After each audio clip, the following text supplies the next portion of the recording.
तो ज़ेलेंस्की और ट्रंप के बीच जो बहस हुई, पूरी दुनिया की नजर इसी पर टिकी हुई है कि आखिरकार अब आगे क्या होगा। क्या रूस यूक्रेन का युद्ध रुकेगा या फिर ट्रंप क्या ऐसा कदम उठाने वाले हैं इस मुलाकात के बाद। इसी पर बातचीत करने के लिए हमारे साथ बेहद खास मेहमानों का पैनल इस वक्त जुड़ चुका है। एम्बेसडर दीपक बोहरा जुड़ चुके हैं, जो कि कई देशों में डिप्लोमेट रह चुके हैं। इसके साथ ही यहाँ पर आरती टिक्कू जी हमारे साथ अब से थोड़ी देर में जुड़ने वाली हैं, वरिष्ठ पत्रकार हैं, अमेरिका से हमारे साथ सीधे जुड़ेंगी। Major general retired Ashwani Siwach हमारे साथ जुड़ चुके हैं, रक्षा विशेषज्ञ हैं। और मेघा प्रसाद हमारी पॉलिटिकल एडिटर भी हमारे साथ जुड़ चुके हैं। सबसे पहले मेघा प्रसाद आपसे ही, क्योंकि जिस तरह से ये बहस हुई है, अमेरिका के व्हाइट हाउस के इतिहास में हाल फिलहाल के सालों में ऐसी बहस तो नहीं देखी गई है। आखिरकार यूक्रेन के राष्ट्रपति के पास इतनी आप ये कहा जा सकता है कि हिम्मत की बात होगी कि ट्रंप के सामने उन्होंने इस तरह से बहस की।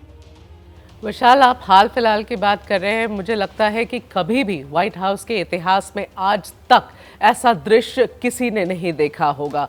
ये अंतर्राष्ट्रीय कूटनीति में इस तरीके का दृश्य देखना, कल लोग सिर्फ अचंभित नहीं थे, मतलब शॉक्ड है, द वर्ड वाज शॉक्ड। हर जो भी देख रहा था इसे, वो विश्वास नहीं कर पा रहा था कि इस तरीके की तीखी बहस उन दोनों के बीच में हो रही है। और सारे कैमरास वहां लगे हैं, पूरी दुनिया की नजर थी विशाल इस प्रेस कॉन्फ्रेंस पे, इस वार्ता पर, इन दोनों बड़े लीडर्स की मीटिंग के बीच में। और वहां इंटरनेशनल जर्नलिस्ट सारे खड़े हैं ओवल ऑफिस में, सारे कैमरास हैं, पूरी दुनिया की नजरें हैं, उसके बीच ये होता है।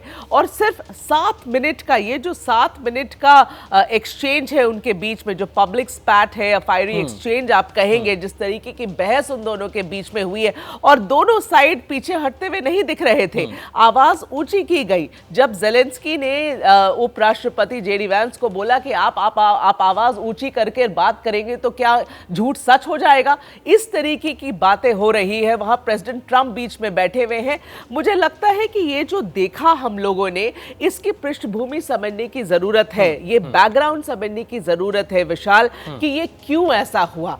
इन सब के मध्य में एक बहुत ही इंपॉर्टेंट मिनरल डील है जो कि साइन नहीं हुई, जिसे साइन करने की पूरी आशा प्रेसिडेंट ट्रंप रखते थे। उन्होंने ये बात पहले कही भी, प्रेसिडेंट ज़ेलेंस्की के आने के एक दिन पहले भी उन्होंने मीडिया से यह कहा कि ये डील साइन करना चाहते हैं। देखिए, ट्रंप जिस तरीके से इस पूरे चीज को सुलझाना चाहते, एक तरह से तो आपको यह बात समझनी पड़ेगी कि ट्रंप ने बार बार पुतिन के बारे में क्या कहा है।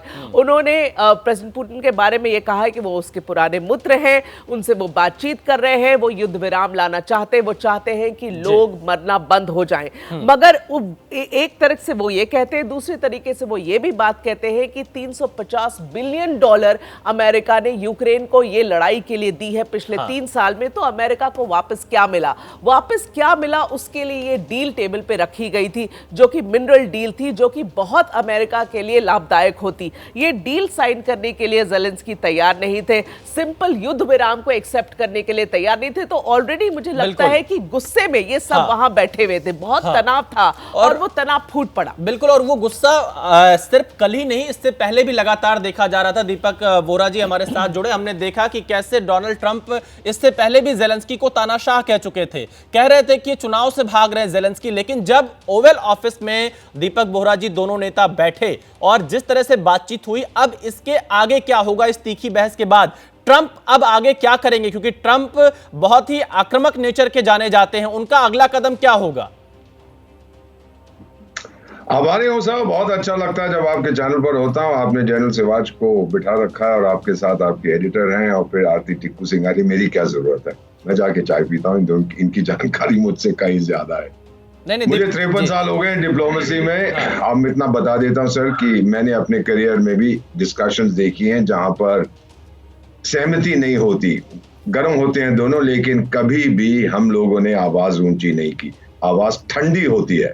There is ice in the air. जो मिसेस गांधी मिली थी रिचर्ड निक्सन से 71 में, बर्फ जम गई थी, लेकिन ऊंची आवाज नहीं और गाली गलौज नहीं जो इसने किया। इसमें सर मैं 2 चीजें आपके सामने पेश करना चाहता हूं।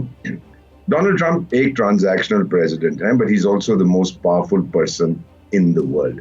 उनके मुकाबले का दुनिया में उस देश का कोई मुकाबला नहीं है।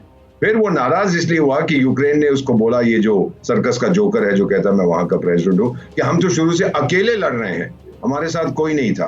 क्या बेहुदा किस्म की बातें करता है। सारी यूरोप और अमेरिका की मदद लेके तो वो लड़ रहा था, नहीं तो खुद कहता है कि मुझे पुतिन ने कहा था कि 3 दिन के अंदर ये जंग खत्म हो जाती अगर तेरे पास पश्चिमी हथियार ना होते। अब मैं सर आपसे कुछ कहना चाहता हूँ, हम लोगों की ट्रेनिंग ये होती है कि क्या हो रहा है, क्यों हो रहा है। शांति कौन चाहता है यूक्रेन में? प्री ट्रंप अमेरिका नहीं चाहता है, यूरोप नहीं चाहता है, नेटो नहीं चाहता है, यूक्रेन नहीं चाहता है। Let's break it down. ये जो जोकर है सर्किस का, ये क्या चाहता है? इसको नेटो मेंबरशिप चाहिए। इसका देश तो खत्म हो गया, और अगर अब ये कहेगा कि जी अच्छा चले जाने दीजिए नेटो मेंबरशिप, वो फिर इसके लोग ही इसके ऊपर पत्थर फेंकेंगे। तो ये कहता है कि जी मैं इस्तीफा भी दे दूंगा पर मुझे नेटो की मेंबरशिप चाहिए।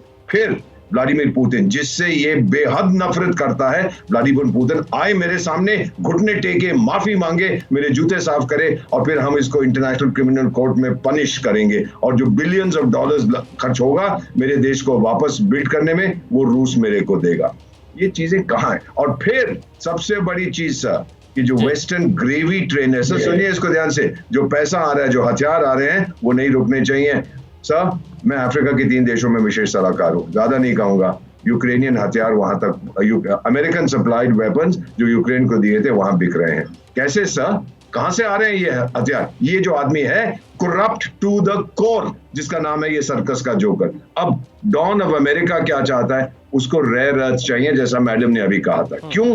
क्योंकि अभी तक वो चीन से ले रहा है, और वो कहता है हमने इतना पैसा खर्च किया, 350 बिलियन, चले 350 नहीं, 300, 250, 270, आप कल सुबह तक इस पे बहस करिए। वो कहता है वो मुझे पैसे वापस चाहिए। भाई अमेरिका जो कुछ करता है उसकी कीमत चाहिए उसको। फिर पीस डील क्यों चाहता है? सर आपने अमेरिकन कंपनीज को बोला आके यहाँ हम जो मिनरल्स हैं उनकी खोज करो, लेकिन जब शांति नहीं होगी तो कैसे होगा? अफगानिस्तान का तो हमने सुना 1 ट्रिलियन में 12 शून्य होते, $1 ट्रिलियन के वहां मिनरल्स हैं, निकल कुछ नहीं रहा क्योंकि यहाँ पे शांति नहीं है। और फिर ट्रंप ये भी कह रहा है कि नेटो मेंबरशिप को भूल जाओ, आप एक कमेडियन हैं, आप जाइए छोड़ के। पुतिन क्या चाहता है? पुतिन चाहता है फ्रेंडशिप विद अमेरिका, चाहता है ये जो प्रतिबंध लगे हैं ये खत्म हो जाए, और आप लोग स्वीकार करें कि मैं भी एक ग्रेट पावर हूं, और रशियन फेडरेशन को आप थ्रेटन मत करिए। और ये भी चाहता है कि ये जो जोकर है इसको बाहर निकाल दिया जाए, नेटो मेंबरशिप। चलिए दीपक बोहरा जी हमारे साथ बने रहेगा, आपने कई महत्वपूर्ण पॉइंट्स उठाए हैं।